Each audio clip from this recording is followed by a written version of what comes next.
legislation were not drafted by our legal department, by our law department. So I have asked Mr. Bartos if he would review them and determine if it is within council's privy to be involved with determining whether the construction of the police department is in order, and if it is for us to determine, for us to have that say as to whether this is the proper way to go about restructuring the police department. With that, Mr. Bartos, will you begin with the LRC conversation that we had? Sure. So the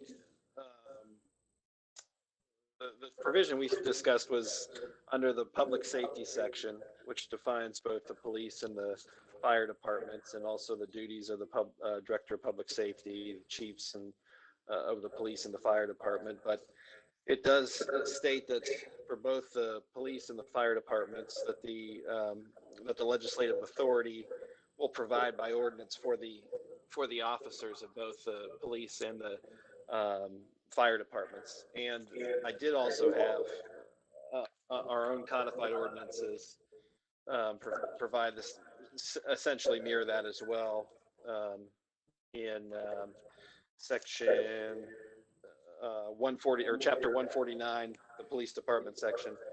The police department of the city shall be composed of such officers of such rank as may be provided by council from time to time. So yes, I do believe that the administration has brought this forward, given that the previous ordinances are on the books, and they've brought this forward in light of that fact, and those prior ordinances were in line with the language of the Ohio Revised Code.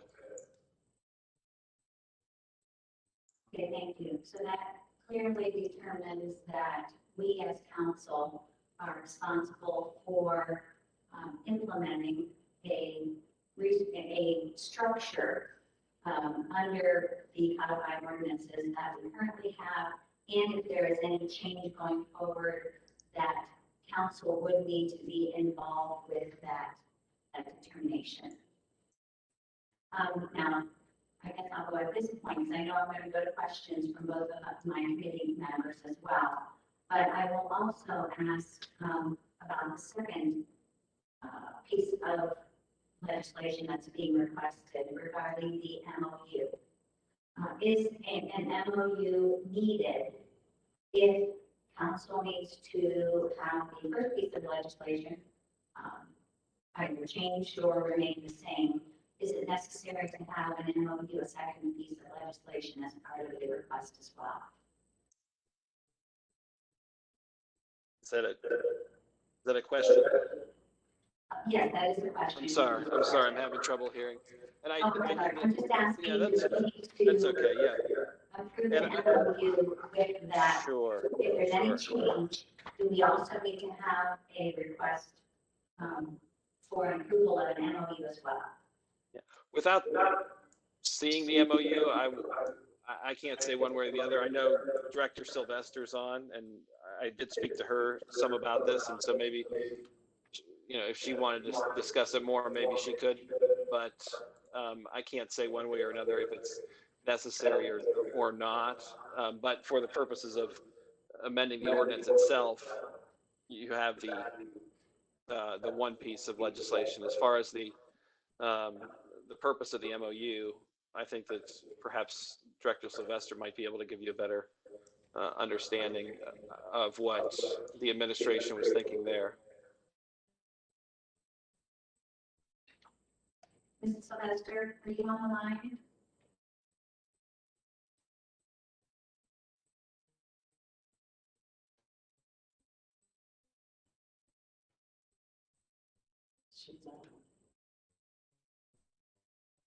Hello, can you hear me now?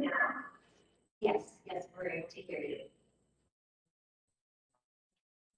Yes, and Chief Moser's on. Were you trying to answer that? Were you trying to say? Mrs. Sylvester, we're not able to understand you. You're going in and out.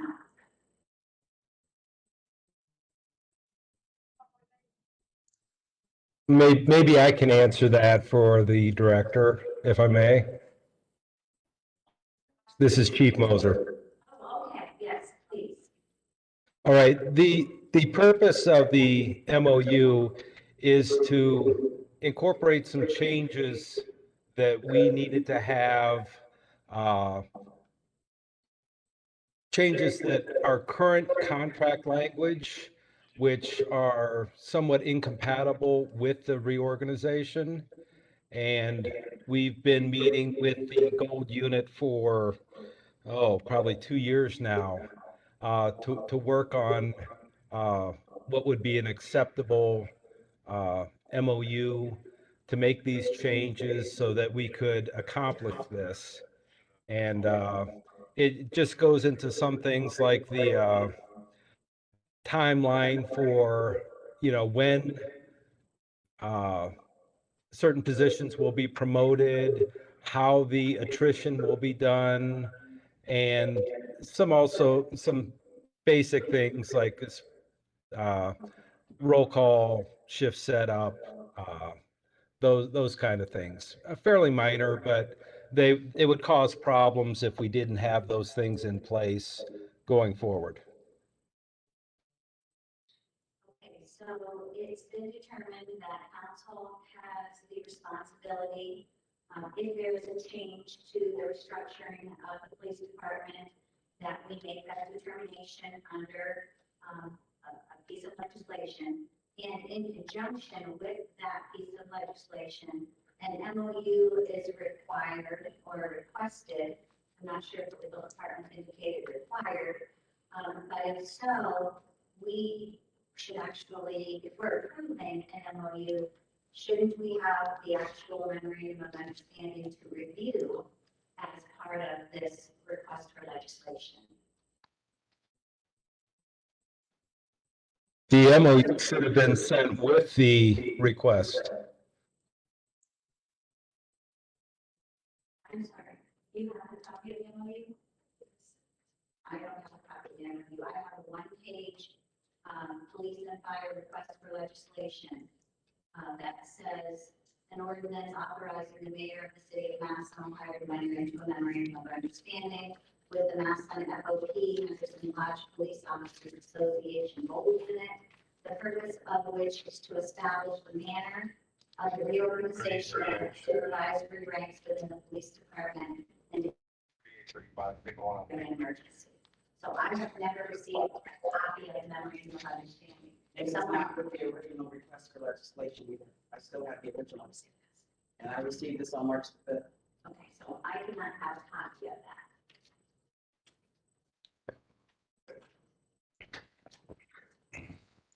Okay, so I guess my opinion would be, in order to approve a piece of legislation that allows the city of Massillon to enter into a memorandum of understanding, we should be made aware of what is in that memorandum of understanding to approve.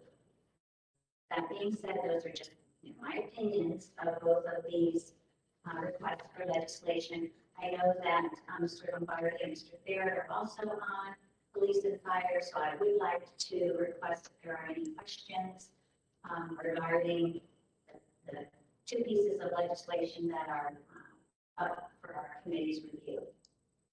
Mr. Lombardi? I would prefer that we did get a copy of the MOU before we move on.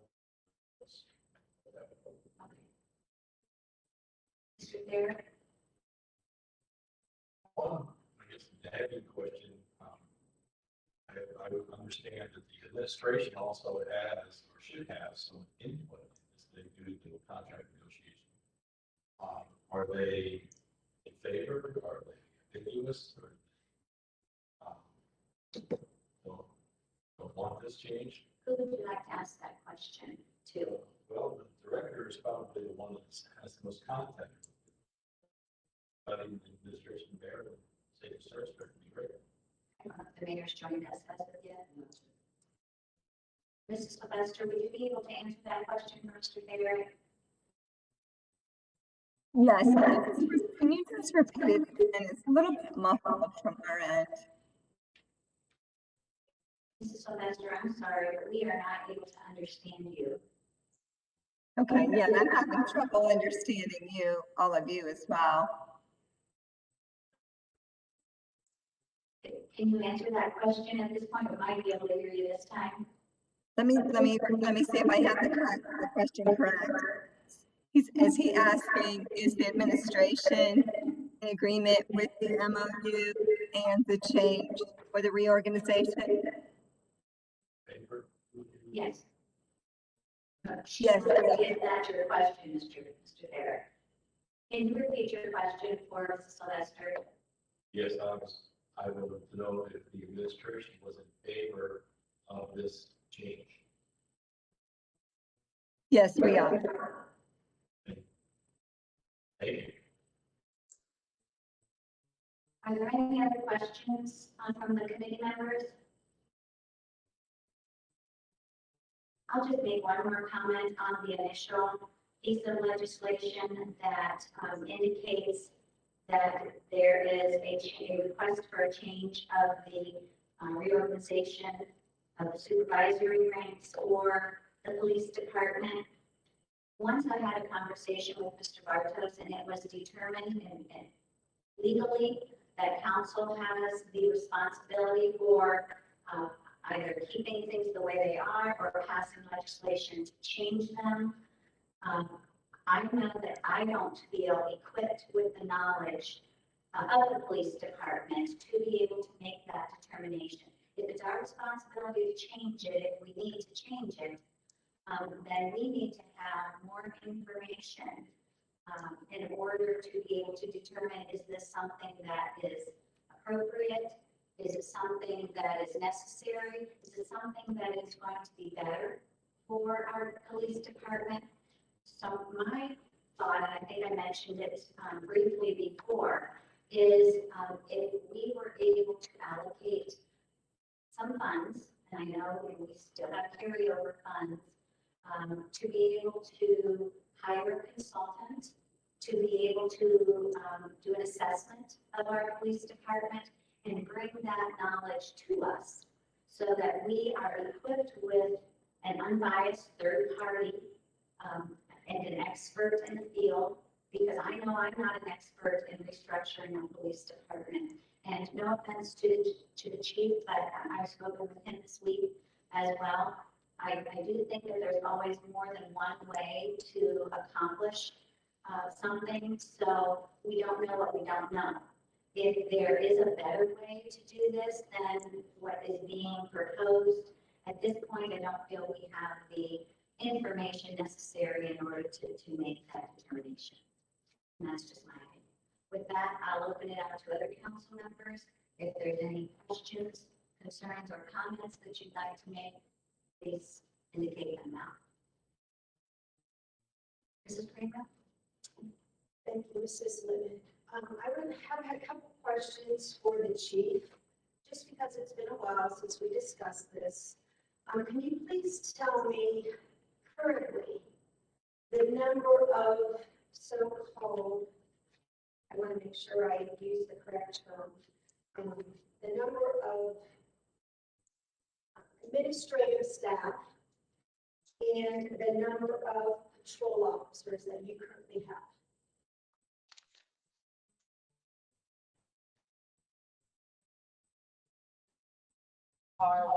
Okay. Currently, we have patrolmen, it's 32, I believe. When you talk administration, if we have the same definition of what administration is, that would be 4 officers. Okay. Is that our current staff? Is that our numbers for our current staff, or is that the numbers in your contract? I'm sorry, I could not hear what you said. You guys need to speak directly into your microphone if they have problems hearing. Is that number the number of your current staff members? And if it is, how does that differ with the numbers stated in your contracts? If I heard you correct, that is our current numbers. We do not have any numbers specified in the contract.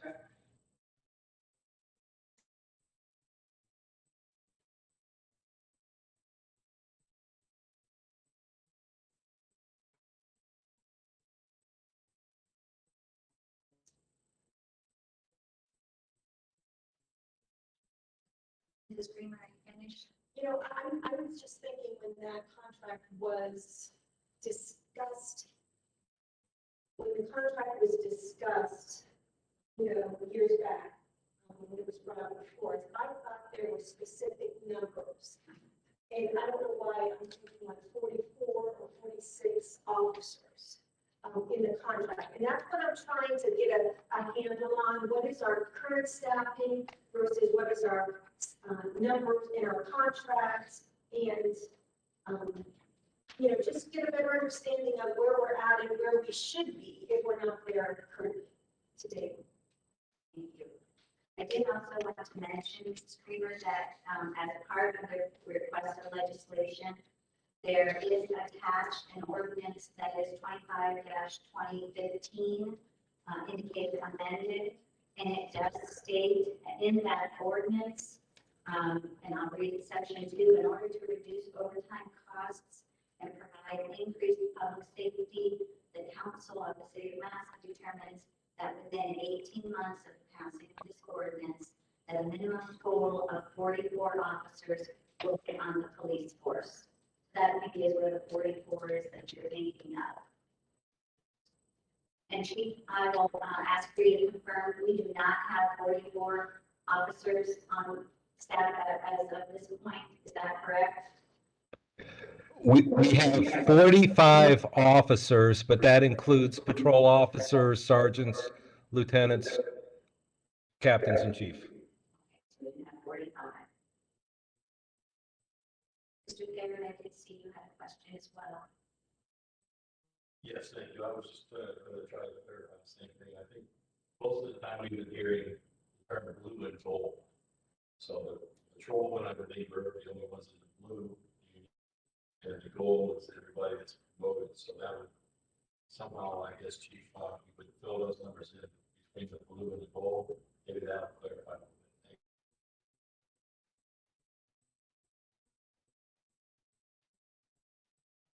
Chief, did you hear that question? I'm sorry, you're real hard to understand.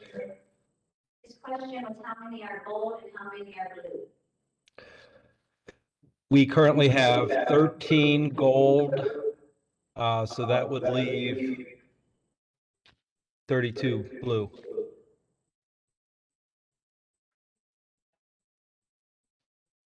Okay, thank you. Yes, Mr. Lewis, your question? I just wanted to add, when you are the ordinance of 44, but I believe contractually, it's one of the, if I'm certainly right, you should have a minimum man, like minimum staff 80 per shift. And that was negotiated and changed recently, and that made it way better as far as the contractual language. I will also mention that as I reviewed the request for legislation, it has attached an original ordinance number 126-1977. And as part of that legislation, this legislation is amending a part of it. But section 3 of again 126-1977 refers back to an ordinance 112-1972 that is being repealed. There is also an ordinance 240-1995 that's referring to repealing ordinance 207-1988, section 2, ordinance 126-1977. What I'm getting at is it's quite confusing when we have literally 4 pieces of legislation that are either being amended or changed, or the request is either amending, changing, leaving some of it there. So in my opinion, it's very difficult also to be able to know as the structure request, what is actually changing and what is not changing. In my conversation with Mr. Bartos earlier, it was if there's a change or not to be made, perhaps a restatement would be in order to be able to put into one piece of ordinance or one ordinance what is the actual structure instead of repealing this, keeping this section the same. It's just very confusing in my opinion. I don't know if either of you on my committee have come across that as well. But if it was not the easiest to try to understand what was actually changing and what was remaining the same.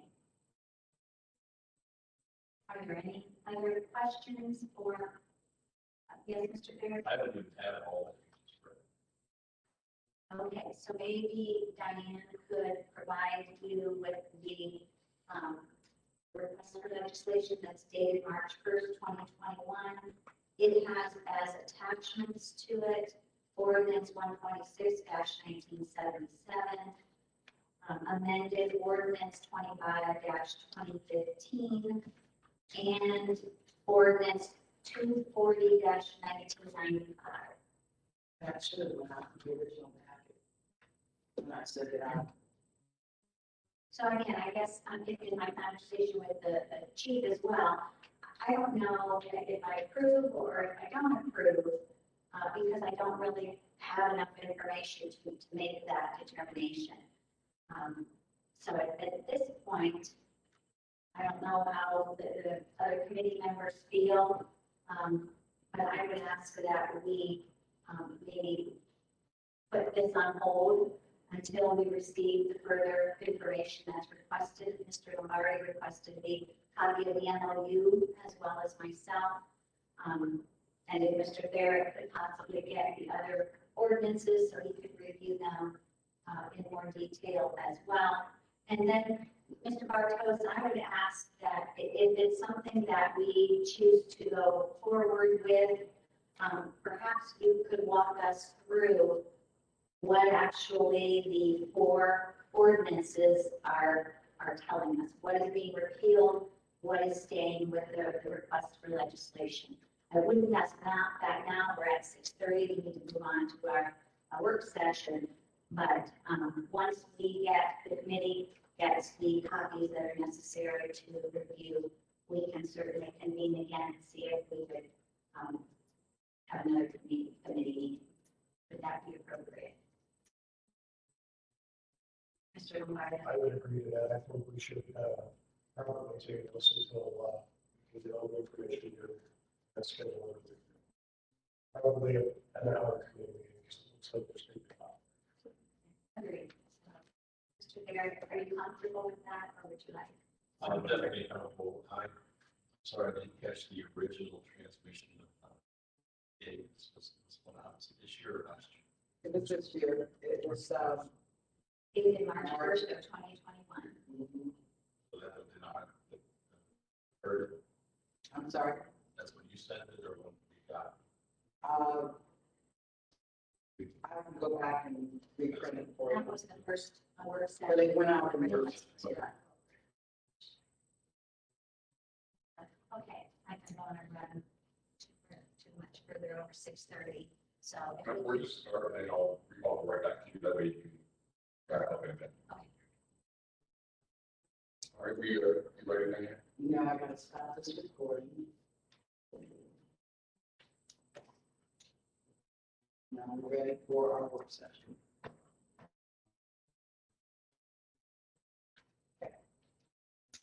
All right, welcome everyone to the work session of Massillon City Council.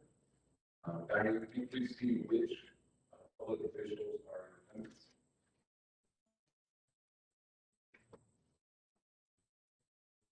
Mayor Kathy Kaiser Perry, Good evening. Safety Service Director Barb Sylvester, Present. Auditor Jane Ferraro, Chief Deputy Auditor Stephanie Myers, Law Director Justin Richards, present here in Council Chambers, Chief Counsel Bill Bartos, Present. Chief Engineer Jason Popiel, Present. and or Greg McHugh. Community Development Director Samantha Walters. And Economic Development Director David Bailey. Present. Parks and Rec Director Steve Pedro.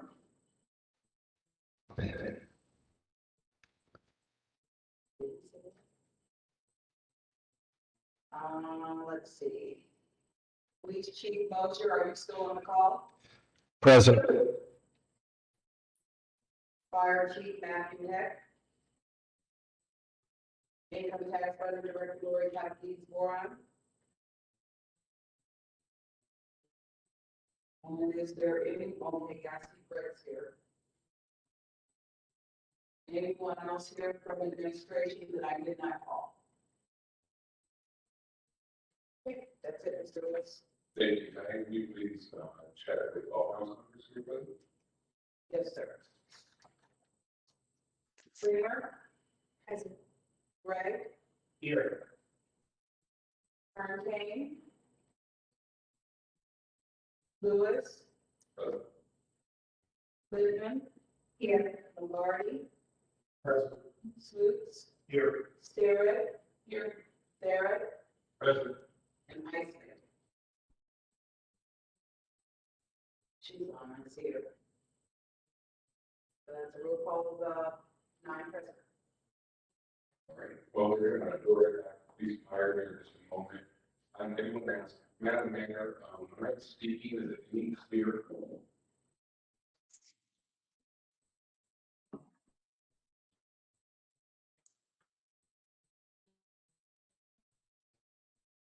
Or anyone that's listening in, is it clear when I am speaking?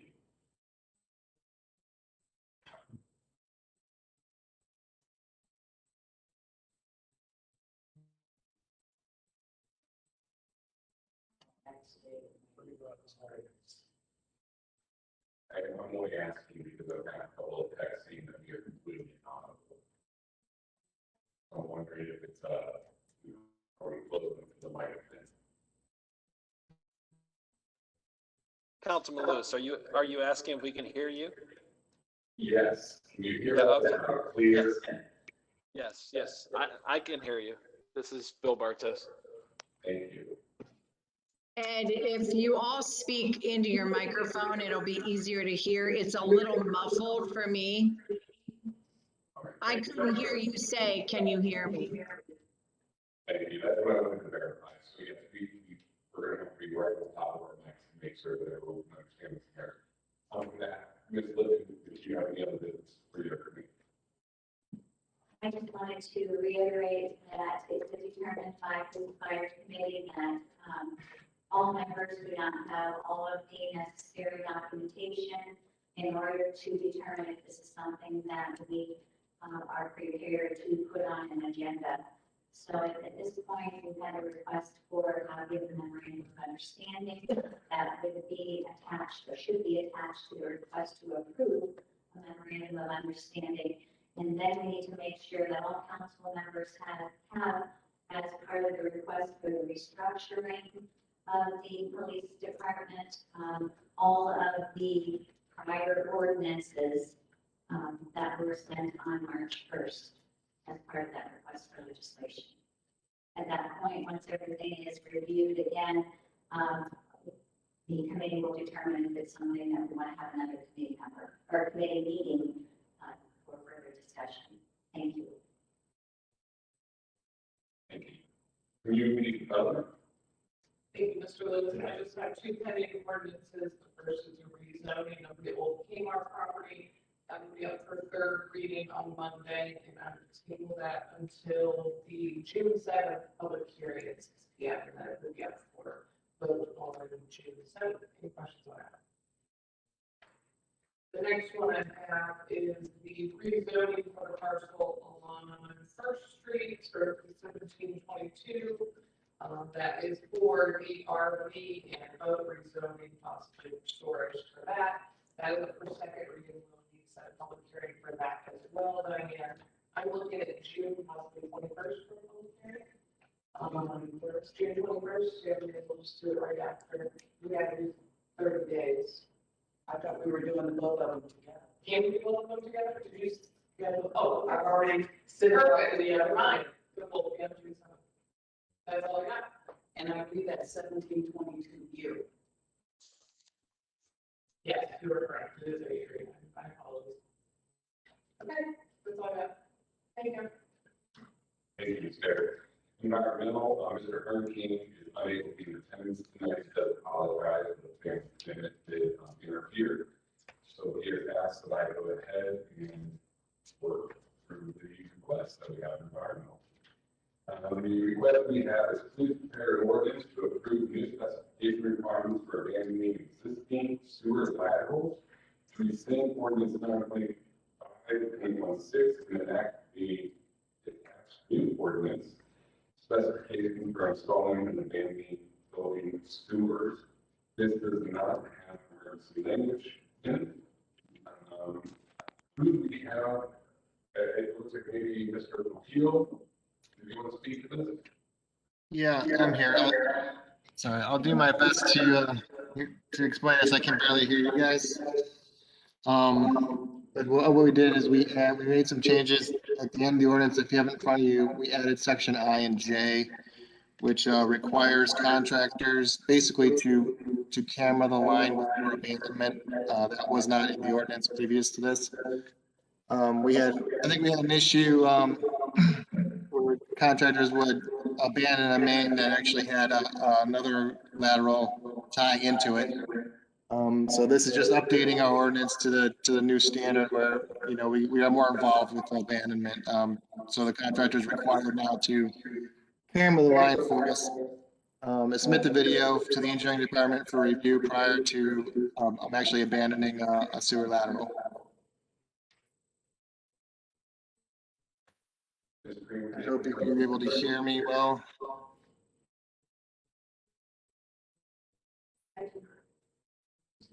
Yeah, I get an echo when I speak, so it's hard to tell if you guys are speaking back.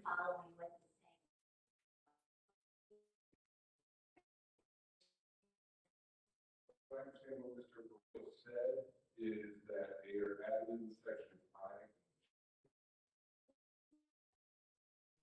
And it looks like what they're saying is that when a building owner is abandoning service lateral, there's certain things must do, so permit, so they have to have that here, no other service.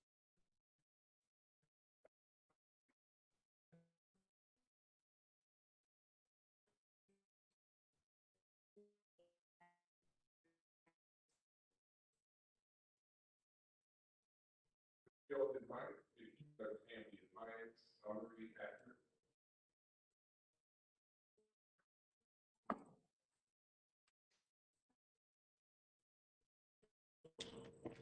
It sounds like they're getting echo feedback somehow.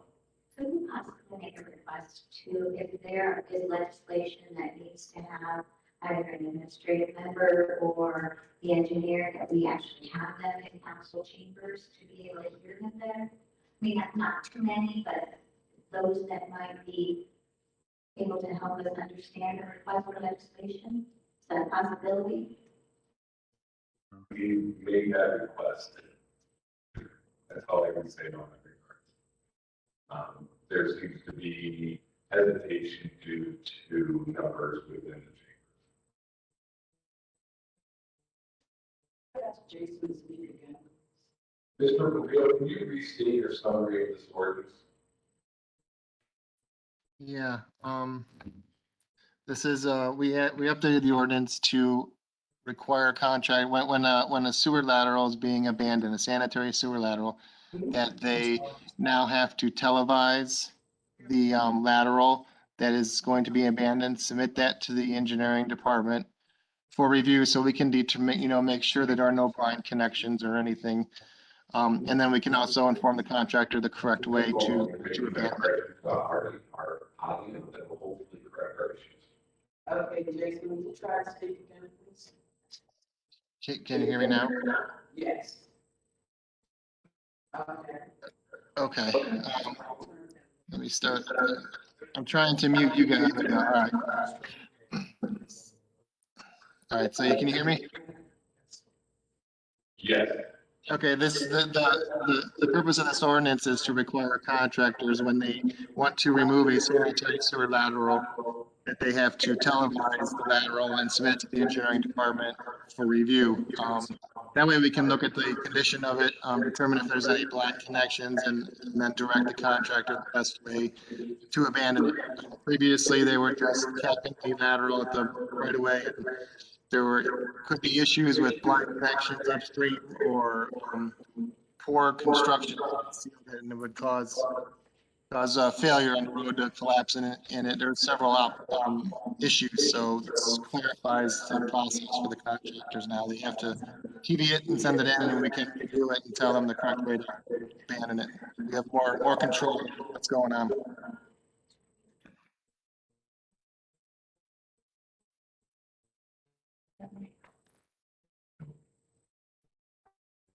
So, right, capital when they're talking, we don't have to that's part. That's what it's. So we have one mic at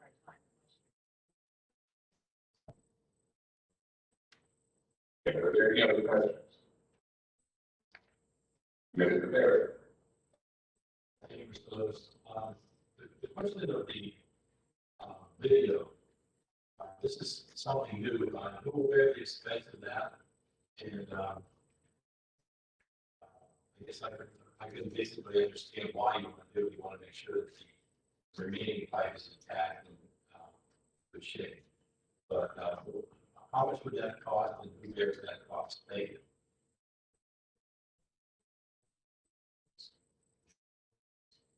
The question was on cost, is that correct?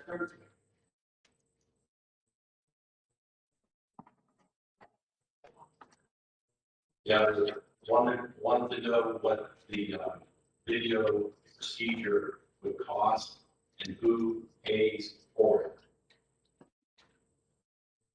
Oh, that's gonna be done by the owner or the contractor. It's in part, section I1. The owner shall provide the video of the data to the engineering department.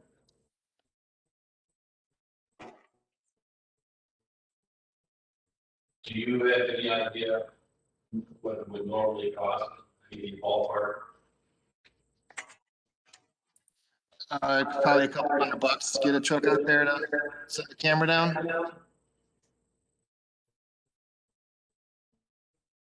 Thank you.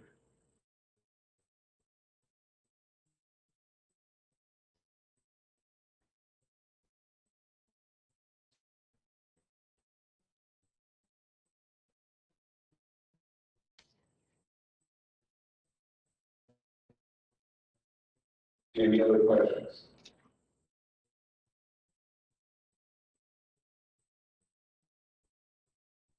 All right, I will sign this and put it forward to be on the agenda.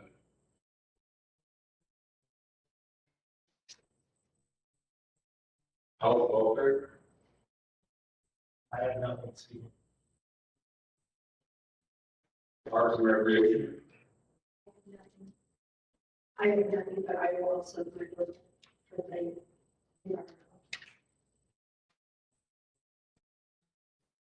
Police and fire? Nothing at this time. Public utilities? Nothing for public utilities. Rules, courts, and civil service? Nothing for rules, courts, and civil service. Green Congress? Thank you, Mr. Lewis. Yes, I have two this evening. The first one is to the prepare ordinance to authorize the director of public service and safety to advertise for and receive sealed bids, enter into contract with the lowest and best bidder upon approval of Border Patrol for the 2021 street resurfacing project. The second contract two. Current project cost is estimated $1,450,000. And it is asking for emergency language in order to explain the bid and get this stable pricing, you get this on, it work. Is there any questions on this? The list is also attached.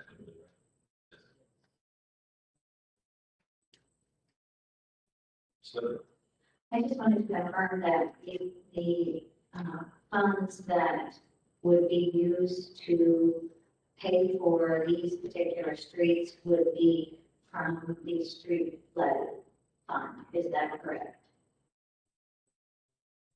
I had to defer that in the auditor or finance committee. Or are these funds from unencumbered left under general fund? Mr. Chair, I believe that with the legislation that we have in front of finance, we do have a request for that same amount of 1.45, and that's coming out of general fund. They were coming from the streets, and Mayor, correct me if I'm wrong, I believe that they coming out of capital. That could be wrong.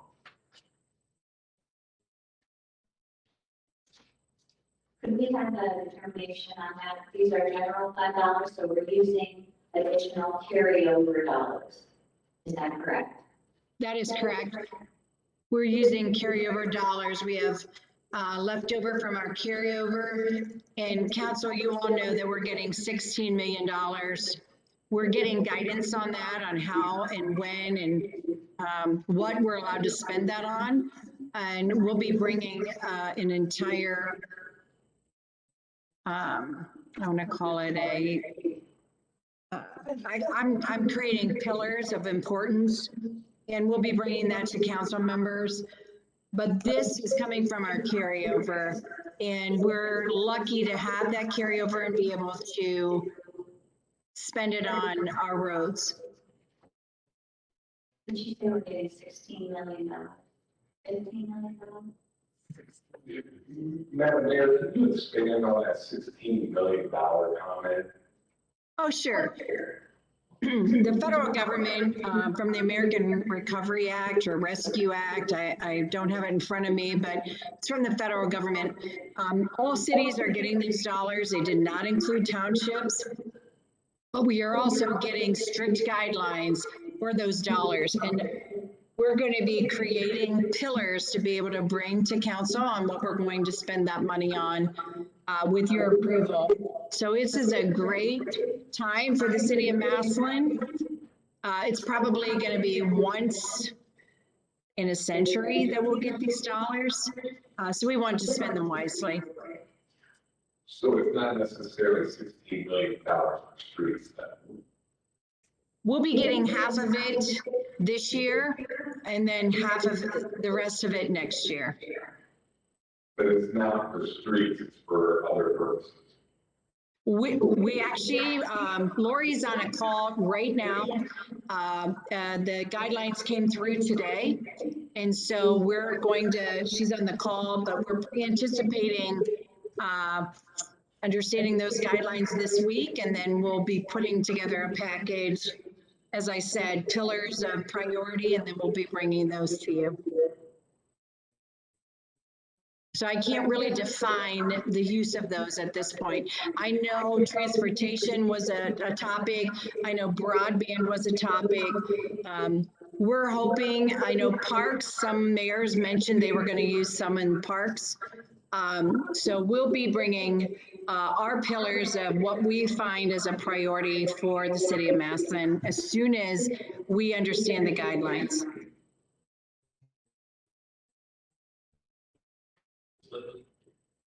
Is this a guarantee? Are we guaranteed $16 million? I believe that is accurate. We received our numbers from the federal government, and actually some of it should be dropping here in our treasury soon. It was supposed to drop 60 days after the act was passed.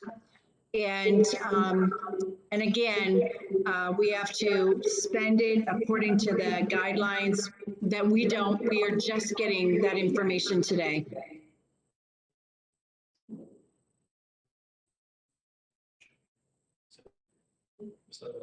So I just wanted to confirm, and I don't think the auditor's on the line, that I'm looking at our cash statement, we've got about 3.3 million still in the general fund carryover, so we'd be using about half of that for, this request.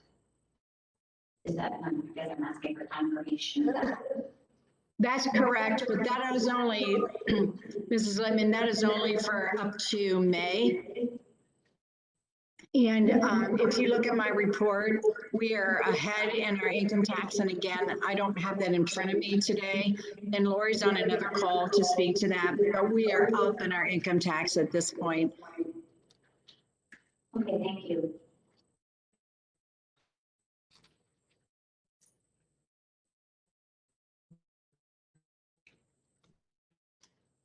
Yes, if it's okay with the rest of the committee, I'll move this forward for next agenda.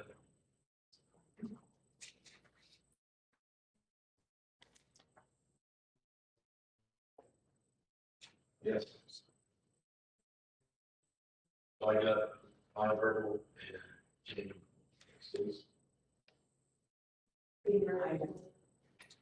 You don't have to give me verbals, you're just gonna leave. I know, that's what I was saying. Thank you. Then one more. Okay. Please prepare legislation to establish dedicated road right of way and easements for Augusta Lakes, phase 3A subdivision is shown on the tax map. And it's January, April, it was January. I'll go with April.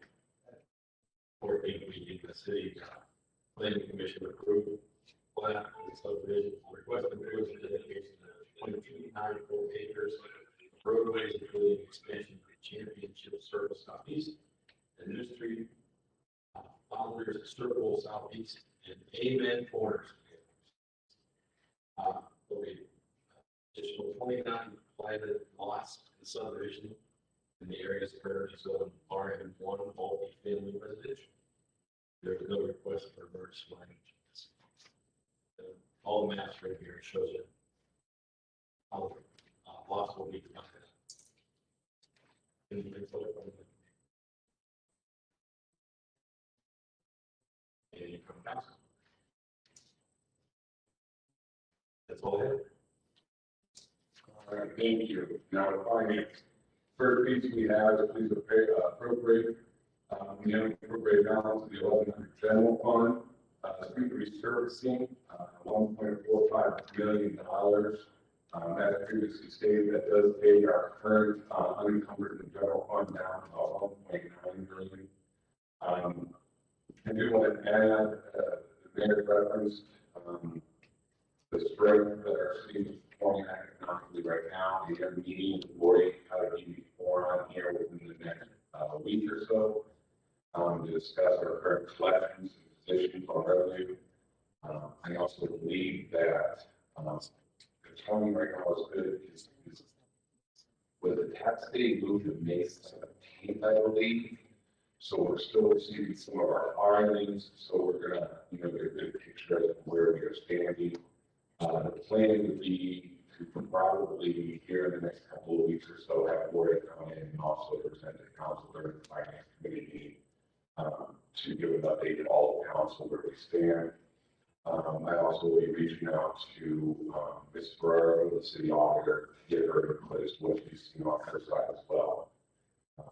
But that's where we stand with that. So we would put this in line with the streets and highways ordinance. Are there any further questions or discussion regarding this? I always do. I just want to make sure everyone knows that the list was attached. And they're going to put out bid and whatnot. This is also your time to look at that list, and if there's a particular road that you think is of great need, make it known. And advocate for that road if necessary.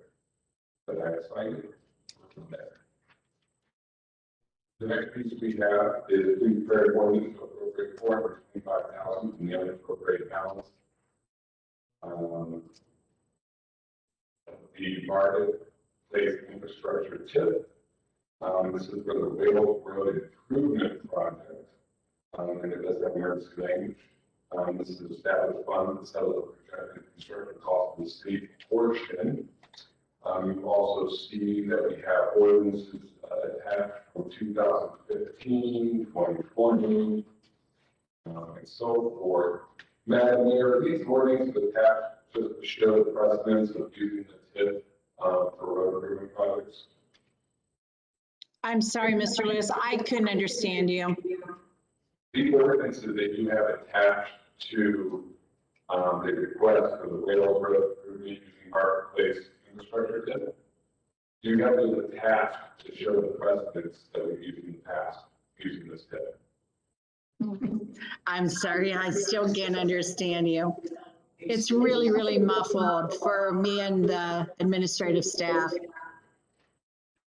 Those were not attached for the mayor. I attached those myself, so you would have something to refer back to. Thank you. Ms. Rowland, there.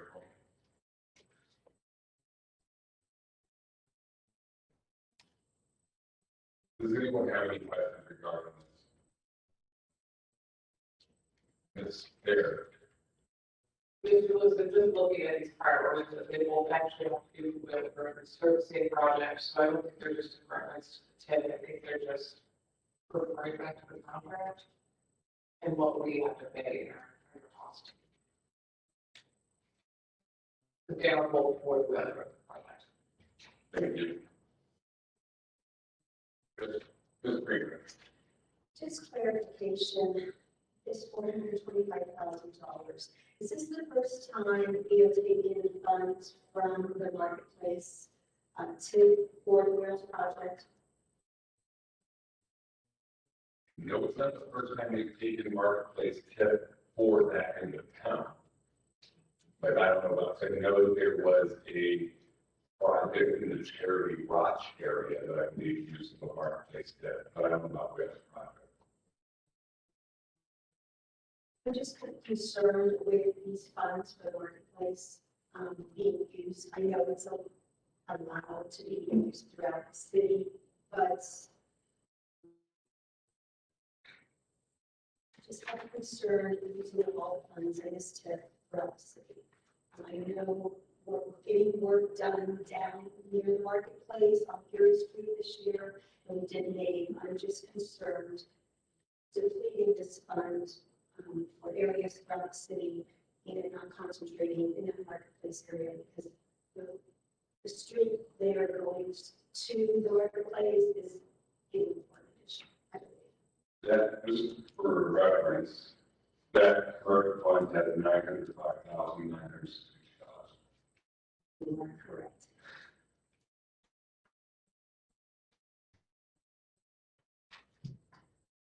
We can ask the auditor as well to not on tonight, but I believe that TIP also generates revenue fairly rapidly.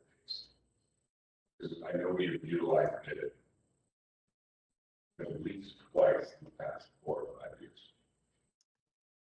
I just Mr. Lewis. there is getting the poor condition that it looks for, so I know there's going to have to be some type of maintenance down in that area. Absolutely. Madam Mayor, were you trying to speak? Yeah, I'm trying to understand what you all are talking about, but I think the question might have been about the TIF money for Marketplace.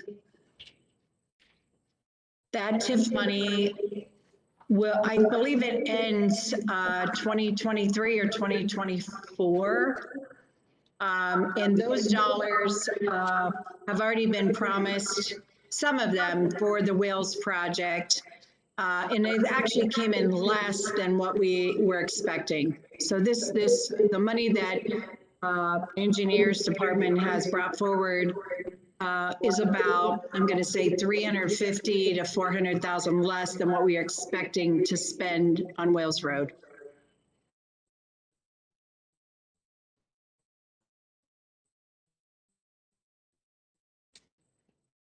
Any other questions? Ms. Lillard. Can you confirm that ordinance 80/2021 was voted on last meeting. I still have it in my list here, this is in regards to the Aqua Ohio. Yeah, that's. That was voted on, okay, I'm sorry, with my fault, not putting it right. Thank you. All right, I'm going to go ahead and pass this on to my committee members. Ms. Lombardi did request that you have a moment to speak to council members. Thank you, Mr. Lewis. It was brought to my attention that might be easier, I just thought I'd just bring this up to everybody.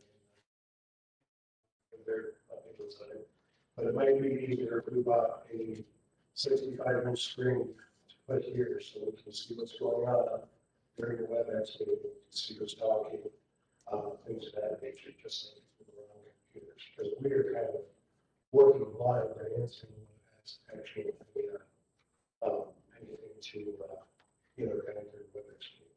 Just want to get everybody's thoughts on that. I like the idea. I was also going to add, Ms. Lombardi, that visual see if our sound guy be on retainer of some sort. That Bob was going to come back on our first council meeting. I'm not exactly sure what happened, he wasn't here, but he's going to be my first call in order to come up here and adjust the sound system.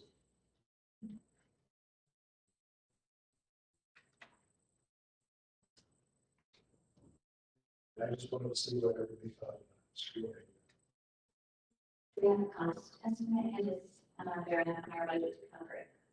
I was told we have plenty of funds to do so, and I mean, get a 65-inch screen is probably going to be about 45.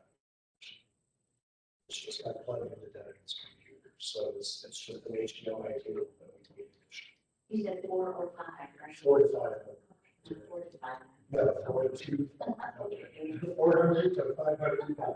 Thank you.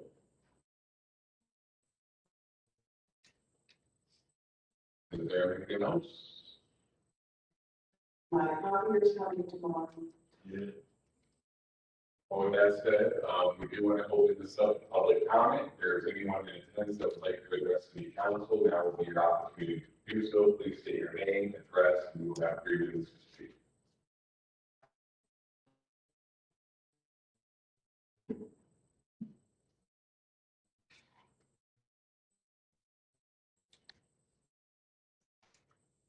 Mr. Lewis, Yes.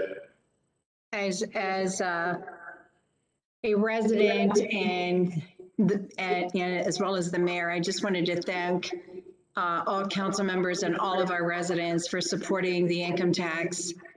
We're going to be able to continue to pave our roads for the next 5 years because of all of your efforts. So thank you very much.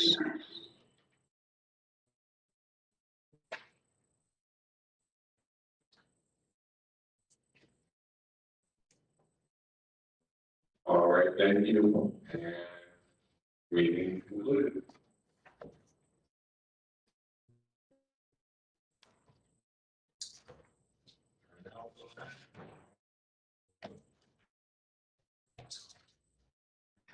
I